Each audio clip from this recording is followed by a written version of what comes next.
Mani C കാപ്പനുമായി യോജിച്ച് പ്രവർത്തിച്ച് UDFിലേക്ക് ചേക്കേറാൻ നിരവധിയായ ഇടതുപക്ഷ MLA മാർ തയ്യാറാകുന്നു എന്ന് വ്യക്തമായി കഴിഞ്ഞിരിക്കുന്നു. തിരുവല്ല MLA ആയ മാത്യു ടി തോമസും കേരള കോൺഗ്രസ് എമ്മിൻ്റെ നേതാക്കളായ ജോബ് മൈക്കിൾ, അതുപോലെ തന്നെ ജയരാജ് ഉൾപ്പെടെയുള്ളവർ വളരെ വൈകാതെ തന്നെ മാണി സി കാപ്പനുമായി ചേർന്ന് ഒരു ഡീലിലേക്ക് എത്തും എന്ന് വ്യക്തമാകുന്ന റിപ്പോർട്ടുകളാണ് ഇപ്പോൾ പുറത്തു വരുന്നത്. ഇതിൽ ജയരാജിൻ്റെ കാര്യം മാത്രമാണ് സംശയമുള്ളത്. ഇപ്പോഴും ജോസ് കെ മാണിയുടെ വിശ്വസ്തരിൽ ഒരാൾ എന്ന രീതിയിൽ ഉള്ളത് റോഷി അഗസ്റ്റിനും ജയരാജുമാണ്. എന്നാൽ ജോബ് മൈക്കിളും അതുപോലെ തന്നെ തിരുവല്ല MLA ആയ മാത്യു ടി തോമസും കൃത്യമായി ഇടതുപക്ഷവുമായിട്ടുള്ള സഹകരണം എല്ലാ തരത്തിലും ഉപേക്ഷിക്കാൻ തയ്യാറായി നിൽക്കുന്നു എന്ന വാർത്തയാണ് പുറത്തു വരുന്നത്. മാത്യു ടി തോമസ് പാർട്ടി വിടാൻ തന്നെ ഒരുങ്ങി നിൽക്കുകയാണ്. JDS വർഗീയതയുടെ പിടിയിലാണ്.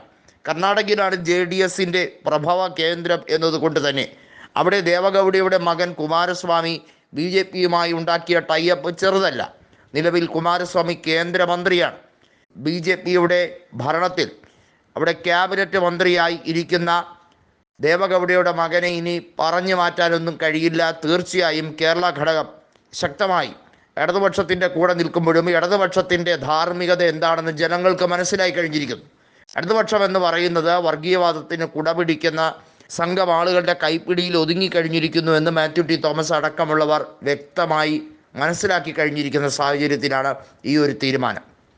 മാത്രമല്ല, മാണി സി കാപ്പൻ കൃത്യമായി വിശകലനം നടത്തുന്നുണ്ട്. PC ജോർജോ മകനോ ഒന്നും UDFിലേക്ക് വരുന്നത് അത്ര കണ്ട് ഗുണകരമായിരിക്കില്ല. തീർച്ചയായും UDFുമായി ബന്ധപ്പെട്ട് സഹകരിക്കേണ്ടത് ഇടതുപക്ഷത്ത് വലിയ രീതിയിൽ അസ്വസ്ഥത അനുഭവിക്കുന്നവർ തന്നെയാണ്. അതുമാത്രമല്ല, മാണി സി കാപ്പൻ കൃത്യമായി പറയുന്നുണ്ട്, താൻ അനുഭവിച്ച വേദന വളരെ വലുതാണ്.